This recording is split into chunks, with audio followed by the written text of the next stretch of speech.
Bapak Ibu para jamaah sekalian yang kami hormati, selanjutnya acara tausiah yang akan disampaikan oleh Yang Terhormat Bapak Al-Ustadz Taharudin Sarjana Pendidikan Islam. Kepadanya kami persilakan.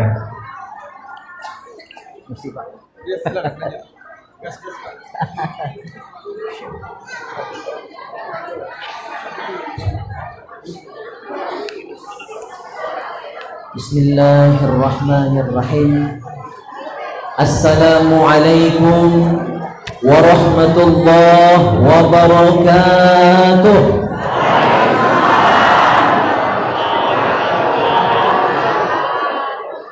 Alhamdulillahilladzi hadana lihada wa ma kunna linahtadiya laula an hadanallah.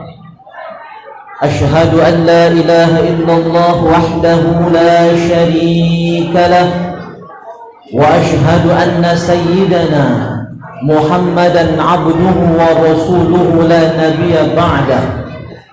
Allahumma salli wa sallim wa barik wa karrim mu'azzim ala sayyidina Muhammadin wa ala alihi wa sahbihi wa mawala, amma ba'du. Hadratul muhtaramin, para jamaah yang mulia, mobil khusus para alim ulama, tokoh agama, tokoh masyarakat, tokoh pemuda, dan mobil khusus yang kita muliakan, yang kita hormati, kepala desa Lebung atau yang mewakili beserta seluruh perangkatnya, yang kita banggakan, anggota DPRD Kabupaten Banyuasin, masih muda belagak puluh, saudara Nopriyadi ST. Mudah-mudahan para pemimpin kita, para pejabat kita diberikan hidayah, ma'unah, bimbingan oleh Allah Subhanahu wa taala untuk bisa memimpin kita dengan baik, dengan penuh kebijaksanaan, adil dan istiqomah. Amin Allahumma amin. Bapak Ibu, para jamaah yang mulia, kami hadir pada malam hari ini atas undangan pengurus masjid. Beberapa hari yang lalu ditelepon ganda kami, Kak Sangkut. Alhamdulillah kami hadir di sini sebagai sanak keluarga. Mungkin sudah banyak sebagian besar yang tahu bahwa saya memang asli orang sini. Karena memang nyek kami ya asli orang Lebung. Nyek kami orang Lubuk Saung dari sebelah bapak. Kalau sebelah ibu nyek kami orang Pengkalan Balai, ya nyek kami orang Galang Tinggi. Jadi alhamdulillah pada malam hari ini untuk kesekian kalinya kita dipertemukan oleh Allah Subhanahu wa taala. Dan saya tidak sendiri, Bapak Ibu hadirin yang mulia, bawa rombongan ini ada kameramen Ananda Fadli, ya sudah 4 tahun beliau menyiarkan secara live, termasuk siaran kita pada malam hari ini. Modal dewek, ya masih bujang, bolehlah nak jadi calon mantu. Dan ini banyak bujang-bujang yang lain. Jadi banyak rombongan, cuma ada juga yang pengantin baru ya. Wah, jangan aku bujang di sini kakek. Alhamdulillah, silaturahim kita mudah-mudahan diberkahi, ya dirahmati, diridhoi oleh Allah Subhanahu wa taala. Bapak Ibu ma'asyiral hadirin rahimakumullah. Pertama dan paling utama, tentunya kita bersyukur kepada Allah Subhanahu wa taala. Karena nikmat Allah saking banyaknya tak pacak kita nak hitung. Wa in ta'uddu ni'matallah la tuhsuha, yang tadi ayatnya disitir oleh Pak P2UKD gitu ya, Anda Tartili. Ini juga saudara saya, kakak kelas sebenarnya, setahun di atas saya. Ustaz ayatullah ditambah ini dari ayat, membuatnya ayat ya dari banyak. Nah, ini saudara saya, sama-sama penyuluh agama, sama-sama penyuluh informasi publik, sama-sama guru Ujung Tanjung, sama-sama banyak kesamaan kami nih ya. Sama-sama berinak muda, sama-sama ngaso mana dia, alhamdulillah ya. Kesibukan di samping ngajar dan lain sebagainya. Wa in ta'uddu ni'matallah la tuhsuha. Jika kita berupaya untuk menghitung nikmat Allah, tidak usah galau-galau. Dikit baik. Nah, besok kecampur malam ini, Pangkalan Balai ada, Lebong ada insyaallah malam ini ya. Kita racok ke baik. Ya, ini ada toke kayu, ada dikit tidak akan pernah bisa kita menghitung nikmat karunia Allah Subhanahu wa taala, apalagi galau-galau. secuil saja, tidak akan pernah bisa menghitung nikmat karunia Allah Subhanahu wa taala. Saking apa? Saking banyaknya nikmat karunia Allah. Sejak kita bangun tidur sampai tidur lagi, bahkan tidur itu sendiri adalah nikmat karunia, rizki, fadlun minallah ta'ala. Maka wajib kita syukur. Bapak Ibu hadirin yang mulia, tentu nak masuk surga dulu kan? Bu, ada yang tak galak masuk surga, Bu? Ngapa cak cuma hekok ingewet tu? Semua kita pasti nak masuk surganya Allah Subhanahu wa taala. Cara gampang masuk surga, Pak. Pandai-pandai bersyukur kepada Allah. Nak musim corona ini tetap bersyukur. Nak yang kemarin gagal bertanam, lah bertanam ayat dalam. Termasuk mertua kami di Gemampo. Ya, gagal. Nyari lagi anak tadi, ya, berutang, beli, buat lagi. Alhamdulillah bertanam lagi. Apapun situasi kita, kondisi kita, susah, senang, buntu, tak buntu, ya, senantiasa memuji Allah, senantiasa bersyukur ke kunci kalau nak masuk surganya Allah. Karena kata Rasul, awwalu may yadkhulul jannah, yang pertama kali nanti akan masuk surganya Allah adalah may yahmadullah, hamba yang pandai bersyukur, yang senantiasa bersyukur kepada Allah fi sarra wa dharra, dalam keadaan lapang ataupun sempit, susah ataupun senang, dia senantiasa memuji dan bersyukur kepada Allah Subhanahu wa taala. Termasuk pada malam hari ini kita berkumpul bersilaturahim. Saya sangat bangga, salut, terharu setelah sekian lama kita entak Covid ini banyak yang ngurung lagi. Sedekah lama, pesta, ya, banyak yang tertunda, ada yang lamayar, diambil tak boleh, ya kan? Nak buat acara juga tak boleh. Alhamdulillah malam hari ini melawan kita lebong sini, ya. Sebenarnya belum diizinkan oleh pemerintah. Cuma tumbulannya kan, alhamdulillah. Insyaallah la khaufun alaihim wa lahum yahzanun. Orang beriman itu la khaufun alaihim wa lahum yahzanun. Tidak ada rasa takut, tidak ada rasa gentar. Yang dia takuti hanya Allah Subhanahu wa taala. Mana mati walaupun tak sakit, laju. Ya. Masih muda, laju. Ya, bahkan belum lahir dalam perut lagi, laju keguguran. Tak nunggu Covid ya. Ya. Insyaallah aman ya kondisi acara kita pada malam hari. Saya sangat terharu. Saya banyak mengcancel acara waktu Isra kemarin. Maulid tak nerima nian acara. Bahkan saya sebagai imam di Masjid Agung Al-Amir tak solat Id di Masjid Agung Al-Amir hari itu. Solat di rumah serumah demi mengindahkan anjuran pemerintah. Cuma caknya lama-lama cak dibudi gitu pun. Alhamdulillah cak nyaman-nyaman nih Pak DPR. Alhamdulillah. Mudah-mudahan ini pertanda bahwa Covid ini akan segera lari dari negeri kita. Amin Allahumma amin. Yang kedua, salawat dan salam marilah senantiasa kita persembahkan, kita haturkan kehadiran junjungan kita Nabi Muhammad sallallahu alaihi wasallam. Bu, kalau nak lancar rizki, yang gadis-gadis, ya, yang bujang-bujang, kalau nak lancar jodohnya, enteng jodohnya, banyak-banyak sholawat. Kalau nak bubur lagi Pak, tak usah diajari, orang sini lebih pakam dari kita, ya kan?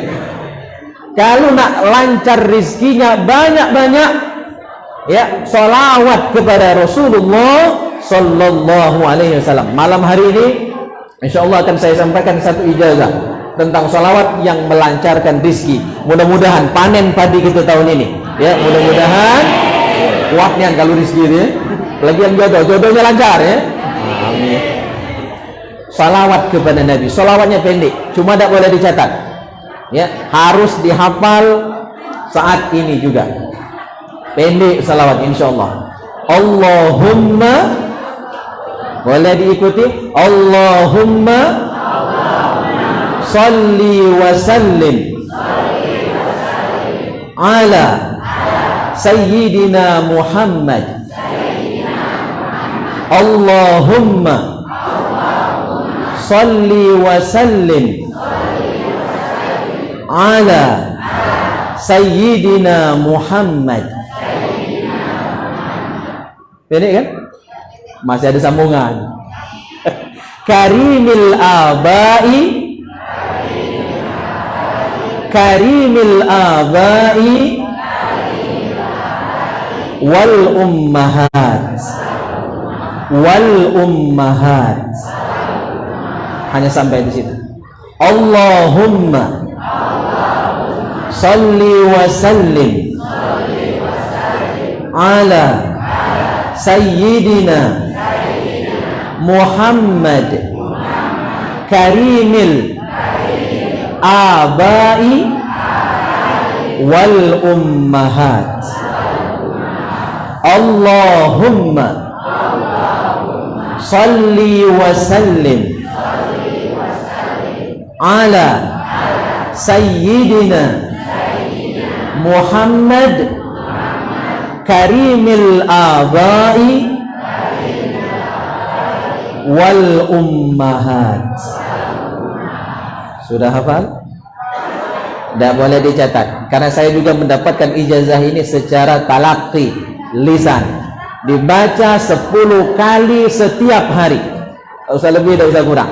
10 kali setiap hari dibaca salawat ini, insya Allah Allah lancarkan segala usaha kita, urusan kita, dan Allah berkahi rizki yang Allah karuniakan untuk kita. Kita baca sekali lagi sama-sama. Allahumma salli wa sallim ala sayyidina Muhammad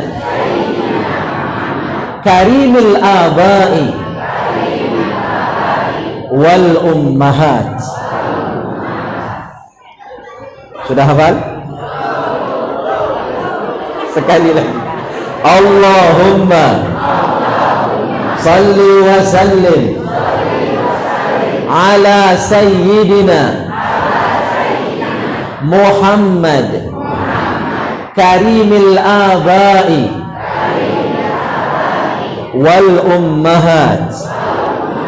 Allahumma salli wa sallim ala sayyidina Muhammad karimil abai wal ummahat. Karimil abai wal ummahat. Karimil abai wal ummahat. Rasulullah hafal.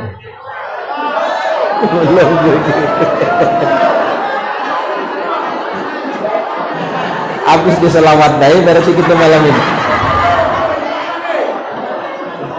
Kita ulang 3 kali lagi. Tidak boleh dicatat. Allahumma salli wa sallim ala sayyidina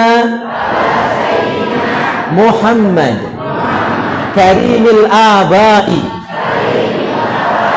wal ummahat. Allahumma salli wa sallim ala sayyidina Muhammad karimil abai wal ummahat. Allahumma salli wa sallim ala sayyidina Muhammad karimil abai wal ummahat. Selesai. Saling ngajar ini. Ya. Aku terkenang cerita Abu Nawas. Kenal Abu Nawas, Bu? Aduh, tak dilebungnya Abu Nawas. Suatu hari Bapak Ibu hadirin yang mulia, sebelum kita lanjut cerita Abu Nawas dulu. Abu Nawas ini ulama sebenarnya, cuma lebih terkenal guyonnya, kelakarnya lebih terkenal. Padahal beliau seorang ulama besar, hidup pada masa Kesultanan Bani Abbasiyah. Ngapal kalau Nak cerita apa nak salawat gitu? Suatu hari Abu Nawas disuruh khutbah Jumat. Ya, Abu Nawas ini tak galak, ngilo-ngilo akhirnya dia. Jadi akhirnya uang tak galak dipaksa, Pak. Ya, naiklah dia mimbar. Sebelum dia khutbah, dia bertanya kepada para jamaah, jamaah sekalian, tahu tak kamu yang nak ku sampaikan pada khutbah hari ini? Jamaah jawab, tak tahu. Ya, karena memang dia belum ngomong, tak tahu apa yang nak diomongkan Abu Nawas. Maka apa kata Abu Nawas? Man kamu tak tahu apa yang nak ku cakap, kan kakek kamu tak ngerti, kakek kamu tak nyambung. Jadi lebih baik orang lain dia yang ngomong, aku turut. Urung tak galak di khutbah, ngeles, ya, ngeles. Jumat depan dipaksa lagi oleh pengurus masjid Rahmaniyah, ya. Naiklah Abu Nawas, dipaksa, cari orang dipaksa kan? Naiklah dia. Sebelum aku menyampaikan khutbah, kata Abu Nawas, aku nak nanya dulu, nak bertakon dulu dengan kamu ini, ya. Tahu tak kamu yang nak aku sampaikan hari ini? Jamaah ingat Jumat lalu, dijawab tak tahu, dia turun. Kalau itu kita jawab sebaliknya, ya. Jamaah kompak menjawab tak tahu, ya. Uji jamaah. Kata Abu Nawas, man kamu lah tahu yang kau ngomong dan hari ini percuma baik aku ngomong, lah tahu kalau, ya tak? Jadi aku nak turun yang lain dia khutbah. 2 kali gagal. Saya aku nak nurut Abu Nawas ini malam ini. Jumat berikutnya dipaksa lagi untuk naik mimbar khutbah Jumat. Sebelum khutbah dia nanya, tahu tak kamu yang nak ngomongkan hari ini? Jamaah pecah 2. Ada yang jawab tahu, ada yang jawab tak tahu. Akhirnya puji Abu Nawas, dia nak menang pula Abu Nawas itu. Ya, tak kalah nak kalah. Jadi kalau nak menang pula itu ada bakat Abu Nawas itu, Bapak Ibu hadirin yang mulia di Mamang itu, ya. Ada yang jawab tahu, Bu, ada yang jawab tak tahu. Abu Nawas kalau itu yang tak tahu belajar dengan yang tahu, ya. Yang tahu ngajari yang tak tahu. Aku nak turun, saling ngajarilah kamu. Jadi mana kita lanjut? Ma'asyiral hadirin, kaum muslimin, saudaraku, ikhwan fillah rahimakumullah. Alhamdulillah, syukur kita malam hari ini tepat berada di tanggal 1 Muharram. Kita sudah berada di tahun 1442 Hijriah. Bersyukur, tapi juga ada introspeksi di dalam syukur kita pada malam hari ini. Boleh kita gembira, tapi ingat, tambah tahun, tambah umur berarti berkurang jatah hidup kita di dunia ini. Tapi tak usah sedih, ya. Setiap yang hidup, setiap yang bernyawa harus siap-siap merasakan nyawanya dijemput oleh malaikat maut. Tak usah sedih, karena bagi orang beriman kepada Allah Subhanahu wa taala, Bapak Ibu hadirin yang mulia, kematian itu adalah kado terindah dari Allah Subhanahu wa taala. Al-maut tuhfatul mu'min, kata Rasul sallallahu alaihi wasallam. Kematian itu adalah kado hadiah terindah dari Allah Subhanahu wa taala. Kok bisa? Dalam sabdanya yang lain Rasul menyatakan, al-maut yasilul habib ilal habib. Kematian adalah wasilah penghubung antara sang kekasih dengan kekasih, Allah Subhanahu wa taala. Orang tidak bisa masuk surga, orang tidak bisa berjumpa dengan Allah Subhanahu wa taala sebelum dia memasuki pintu gerbang kematian. Dan kematian itu bukan akhir dari segalanya, Bapak Ibu hadirin yang mulia, justru dia adalah awal kehidupan akhirat. Wala tahsabanna alladhina qutilu fi sabilillahi amwata bal ahya'un 'inda rabbihim yurzaqun. Jangan kamu kira orang yang meninggal di jalan Allah itu mati, habis, selesai urusannya, bukan. Bal ahya'un 'inda rabbihim yurzaqun. Orang beriman, beramal saleh, ketika dia meninggal dunia, dia hidup di alam barzah dan mendapatkan nikmat kubur dari Allah Subhanahu wa taala. Karena kematian, kata Imam Jalaluddin As-Suyuti, adalah intikal min darin ila darin, hanya pindah alam saja. Jadi di samping kita bersyukur kepada Allah pada malam hari ini, juga kita introspeksi, kita tidak lama lagi nyusul ya, sanak keluarga kita yang sudah lebih dulu berpulang ke rahmatullah subhanahu wa ta'ala. Ma'asyiral hadirin rahimakumullah. Maka pada malam hari ini momen yang tepat bagi kita semua, ya, bagi kita semua untuk bermuhasabah, ya, untuk introspeksi diri, untuk kembali ar-ruju' ilallah, untuk at-taubat ilallah, taubat kembali kepada Allah subhanahu wa ta'ala. Kalau tahun-tahun yang lalu mungkin kita tak saloan dengan masjid, ya.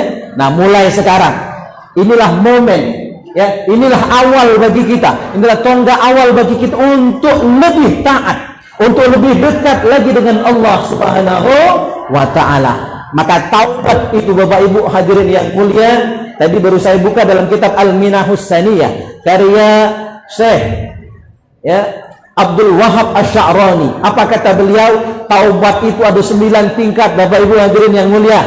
Kira-kira kita ini taubat nila level mana? Ada 9 tingkatan taubat Pak Nofri. Nomor 1 taubat itu adalah at-taubatu minal kabair, taubat dari segala dosa besar. Tak sembahyang itu dosa besar, berzina itu dosa besar, mabuk itu dosa besar, ngemit tanah itu dosa besar, ya, ngerampas sawah dosa besar, jual sawah wong dosa. Nah, zaman ganti rugi yang dibeli-beli PT kemarin banyak yang jual sawah wong, dosa besar. Jadi kalau kita memang taubat kepada Allah hadirin yang mulia, at-taubatu minal kabair, segala dosa besar kita tinggalkan karena Allah subhanahu wa ta'ala. Kalau masih berarti belum taubat. Kalaupun taubat namanya taubat sambal. Orang taubat sambal itu tak makan sambal lagi pedas. Hilang pedas setelah makan gula, setelah minum yang manis-manis, makan lagi hamil dan bubur boleh. Nomor 1 tingkatan taubat paling dasar, paling rendah, at-taubatu minal kabair, taubat dari segala dosa besar. Salat 5 waktu banyak kita lalaikan sebelum ini. Maka mulai saat ini tak berani kita tinggalkan sembahyang karena berat resikonya Bapak Ibu hadirin yang mulia. Silakan baca dalam kitab I'anatut Talibin, syarah dari kitab Fathul Mu'in. Kitab ini dipelajari di Pondok Pesantren Nurul Iman Ujung Tanjung. Apa kata Sayyid Bakri Syato? Dalam kitab itu beliau menerangkan 1 rakaat saja salat fardu yang kita tinggalkan, maka di akhirat nanti akan dituntut oleh Allah subhanahu wa ta'ala di padang mahsyar, di pengadilan Allah, pada yaumul hisab, pada yaumul mizan nanti. 1 rakaat tadi diganti dengan 70 rakaat salat sunnah. 1 rakaat tinggal. Berarti Bapak Ibu hadirin yang mulia, kalau tinggal salat subuh yang 2 rakaat, siapkan gantinya 140 rakaat salat sunnah. Kalau yang wajib lagi tinggal, apalagi yang sunnah. Tidak, Pak Ketut. Kalau yang wajib lagi tinggal, tentu yang sunnah lebih jauh lagi. Kalaupun ada orang rajin salat sunnah yang wajib dia tinggalkan, tak sah, bukan tak sah, haram dari dia itu. Dalam kitab Fathul Mu'in diserangkan, orang yang mengerjakan salat sunnah tapi banyak utang salat wajib yang belum dia bayar, yang belum dia qada, maka hukum salat sunnahnya sah tapi haram. Sah tapi ngapa? Sah kalau cukup syarat dan rukunnya. Haram karena dia melangkahi yang wajib, ngewekan yang sunat, nulukan yang wajib, nulukan yang sunnah daripada yang wajib. Contohnya Pak, biar mudah dipahami, ya, ada yang berutang di warung kita, utangnya banyak, gali lubang tutup lubang, bahkan lebih sering ngalinya daripada nutup lubang tadi, lama berutang daripada bayar. Ada yang itu di sini, itu dia kami. Assalamualaikum ya, alhamdulillah ya. Banyak ketemu sanak aku malam hari ini. Warung kita ada tetangga berutang tak bayar, ya. Nah tiba-tiba pas dia ada senari arisan misalnya, atau dapat duit corona kemarin, kurasa banyak di sini dapat duit BLT itu Pak anggota Ustadz Ayat ya. Nah pas dia ada duit belanja di warung sebelah, utang dengan kita, cuek bebek dia. Kira-kira marah beda gitu, singgung nggak beda, singgung. Kira-kira itulah kita ada kewajiban mengkodok sholat wajib banyak tinggal, tiba-tiba rajin sholat sunnah. Apalagi pas ada kena, itu biasanya ada kena, yang gadis, yang bujang nak minta jodoh, yang sekolah nak lulus ujian, yang buntu minta hilangkan buntunya biasanya kan, yang nak berbini lagi misalnya kan, yang nak belaki lagi, yang gadis kedua ketiga lagi maksudnya tuh ya. Ada kena, biasanya ada hajat, baru rajin taat kepada Allah Subhanahu wa ta'ala. Tapi kalau sampai meninggalkan yang wajib, itu pelanggaran walaupun bentuk ibadah.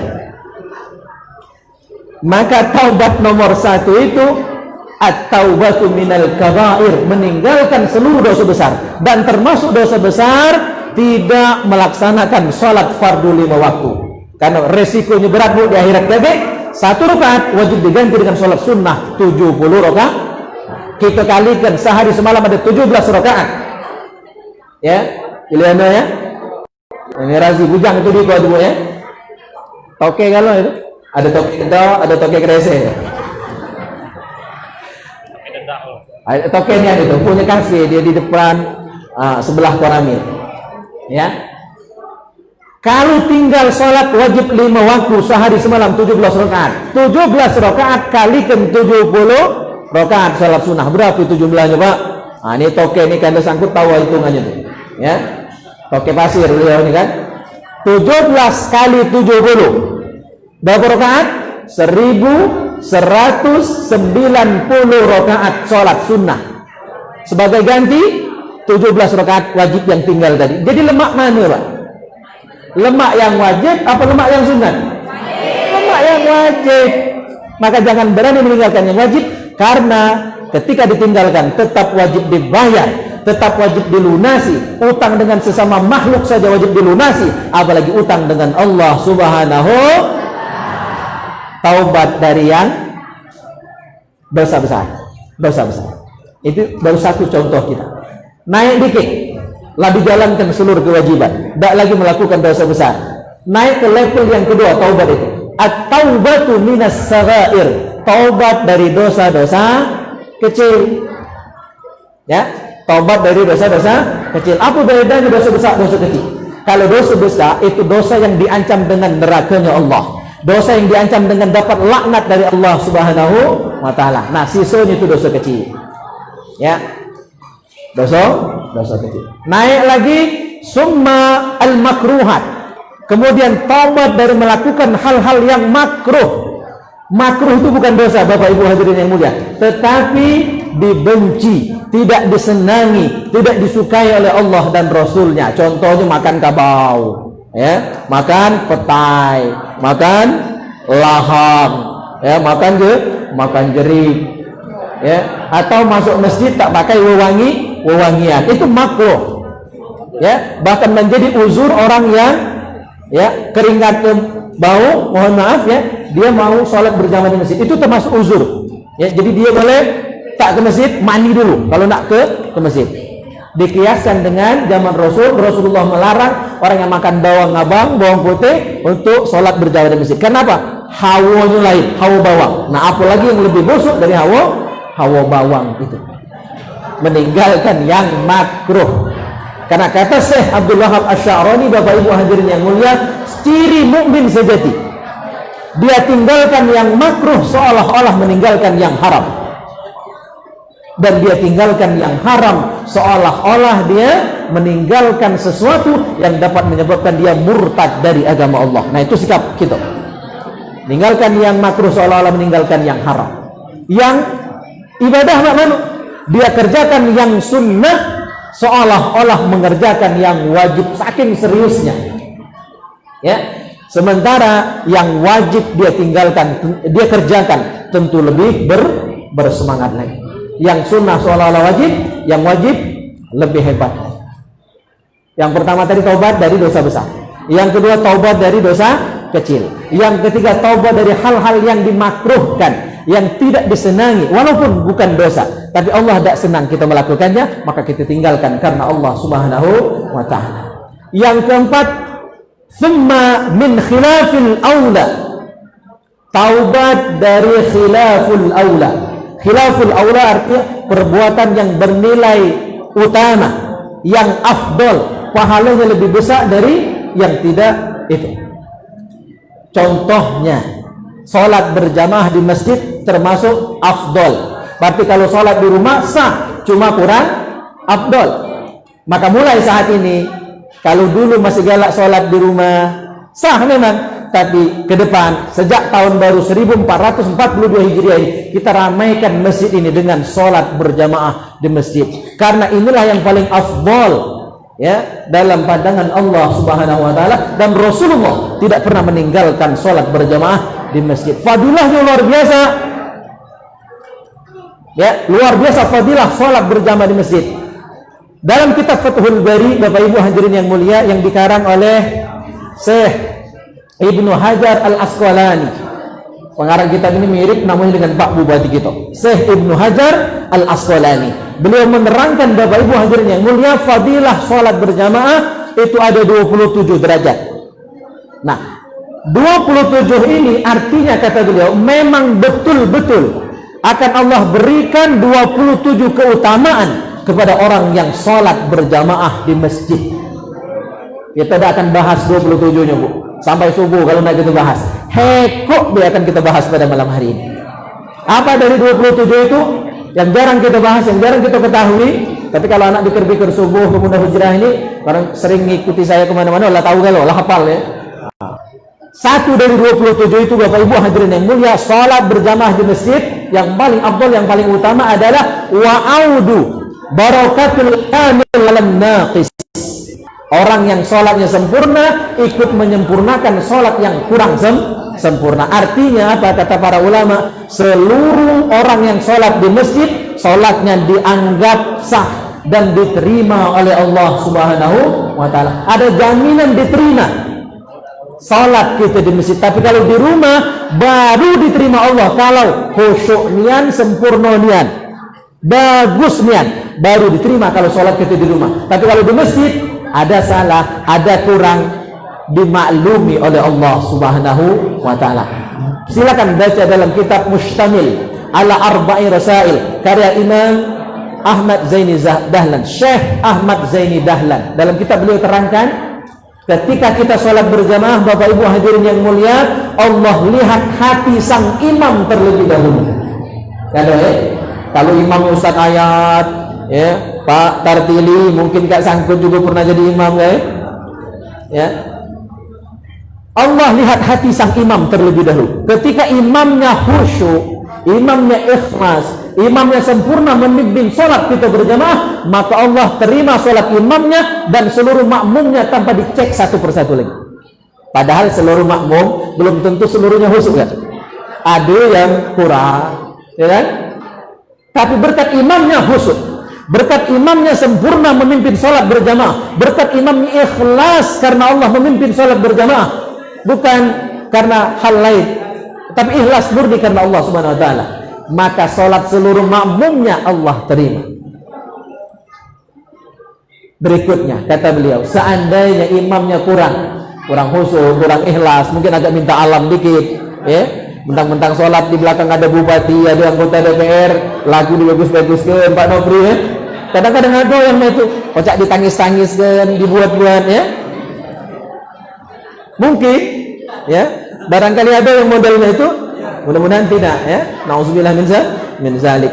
Tapi seandainya ada, Allah tidak menolak sholat kita kalau kita kerjakan dengan berjamaah. Ya, Allah lihat orang yang di shaf pertama, mobil khusus yang berada di belakang imam. Mungkin beliau lebih khusyuk dan ikhlas dari imamnya, lebih sempurna sholatnya dibandingkan imamnya. Maka berkat satu orang jamaah di belakang imam tadi, Bapak Ibu hadirin yang mulia, sholat imamnya dan makmum lain diterima oleh Allah Subhanahu wa ta'ala. Sana yang di belakang tadi hamu baik, ya, sama baik, sama-sama kurang sempurna, tidak langsung ditolak oleh Allah sholat kita. Dijenguk yang shaf sebelah kanan. Sana yang sama baik, dijenguk yang shaf sebelah kiri. Sana yang sama baik, dijenguk shaf yang kedua. Yang kedua sama baik, dijingok sop paling akhir, paling belakang. Mungkin paling sudut, paling pinggir, paling lucu di sopnya ibu-ibu. Ya, di barisan ibu-ibu. Mungkin ibu itu lebih khusyuk, lebih ikhlas, lebih sempurna sholatnya dibandingkan makmum lain, bahkan dibandingkan imamnya dalam sholat berjamaah pada hari itu. Maka berkat satu jamaah yang paling ujung di belakang tadi, sholat imam dan makmum lain diterima oleh Allah Subhanahu. Inilah keutamaan sholat berjamaah. Jadi rugi, ya, kalau tidak berjamaah itu rugi. Dewean tidak ada jaminan diterima, tapi berjamaah ada jaminan walaupun ada kekurangan di dalamnya.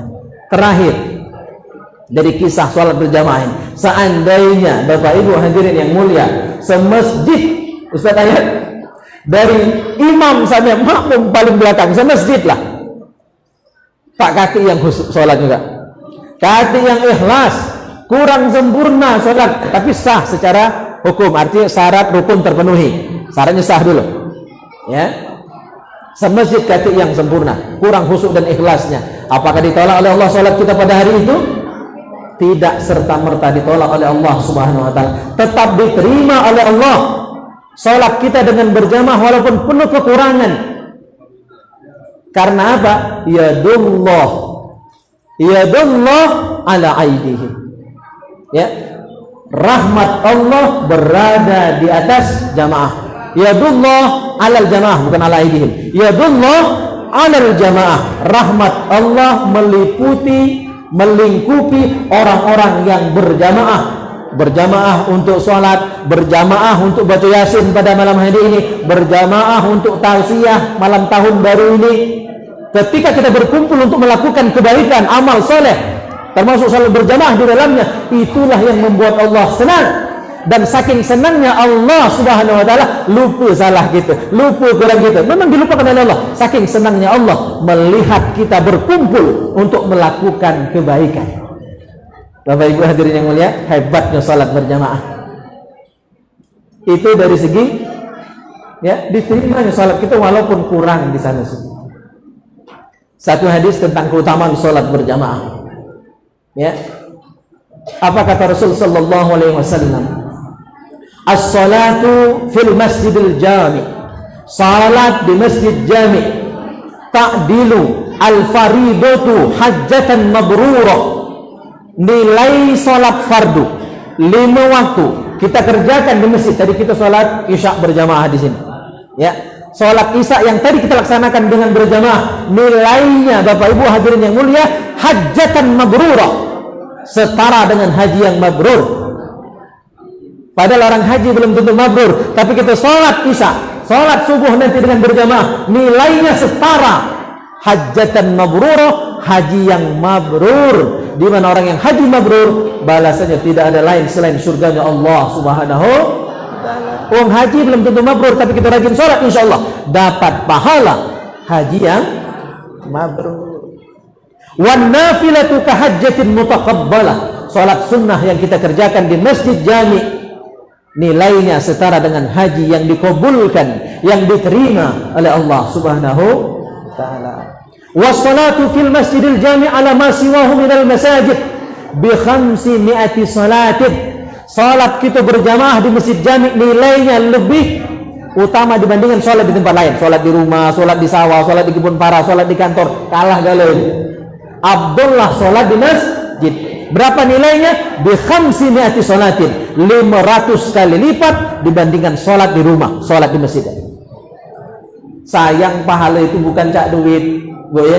Kalau pahala itu cak duit, setiap kali sholat isya dapat duit 500.000 dari pengurus masjid, habis duit kas. Tapi Manado tidak salah.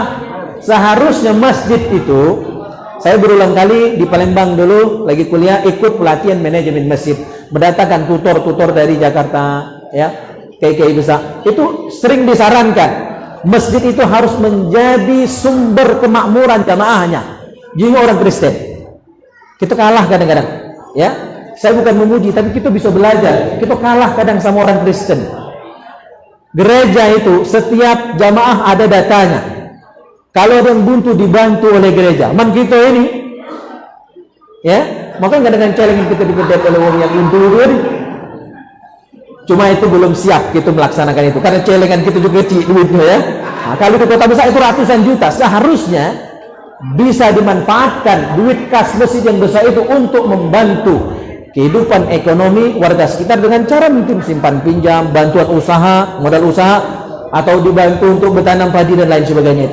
Ini perlu dikaji memang kedepannya bagaimana hukumnya, tapi sudah ada anjuran, sudah ada arah ke sana untuk supaya masjid bisa membantu memakmurkan kehidupan para jamaahnya.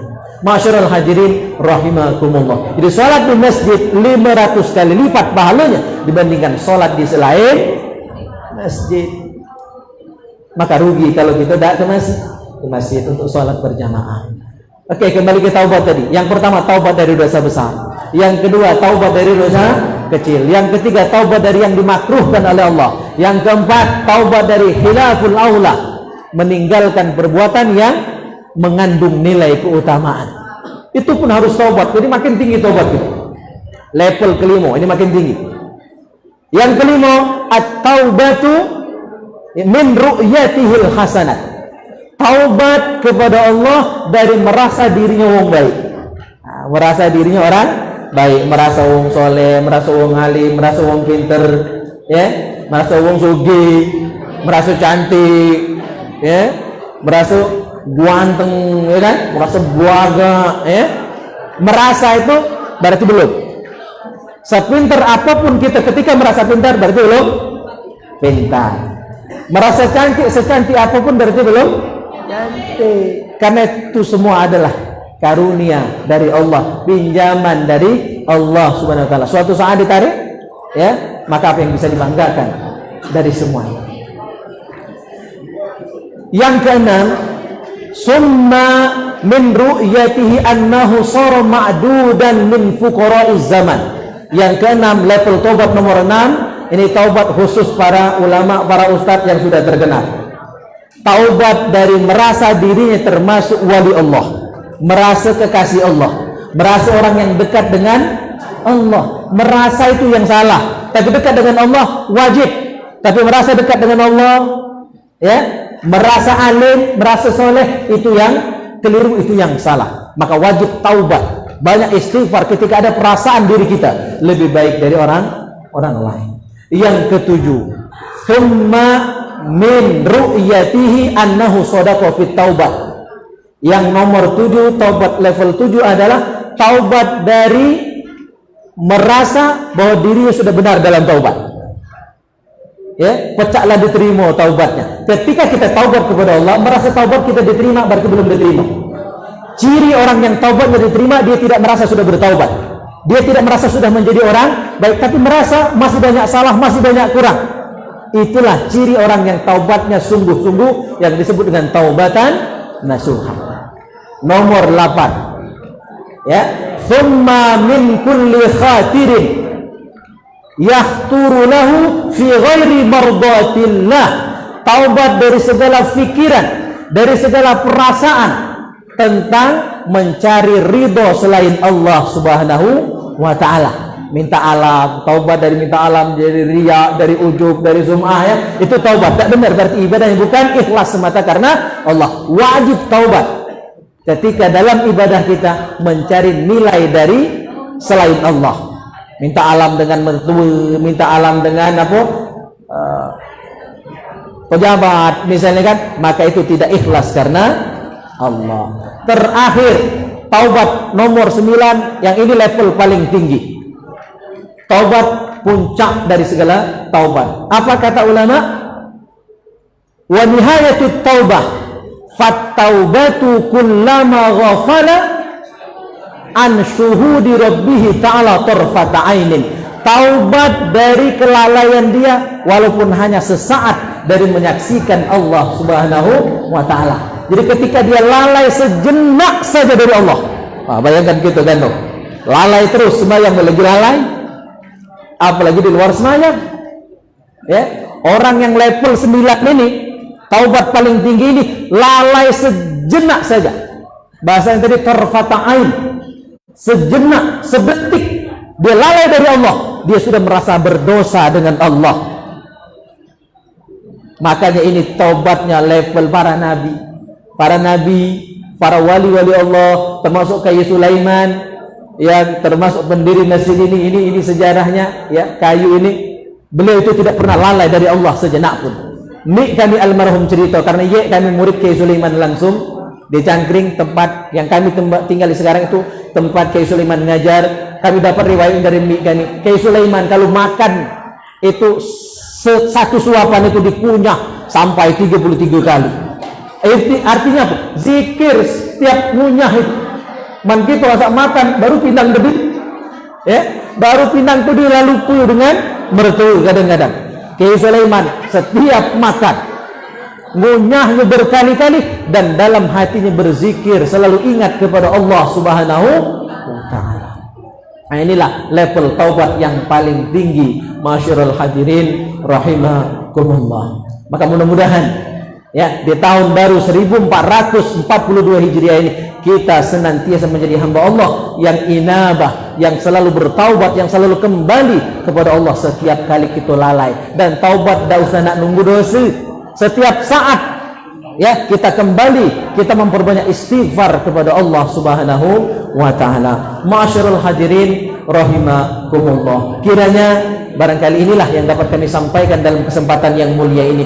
Mudah-mudahan bermanfaat dan mudah-mudahan kita adalah hamba Allah yang soleh, yang alim, yang senantiasa kembali ya dan taubat kepada Allah Subhanahu wa Ta'ala. Mudah-mudahan nasihat yang tidak seberapa ini ya menjadi motivasi bagi kita semua. Amin Allahumma amin. Lebih dan kurang saya mohon maaf. Akhirul kalam, billahi taufiq wal hidayah wal ridha wal inayah. Wassalamu alaikum warahmatullahi wabarakatuh.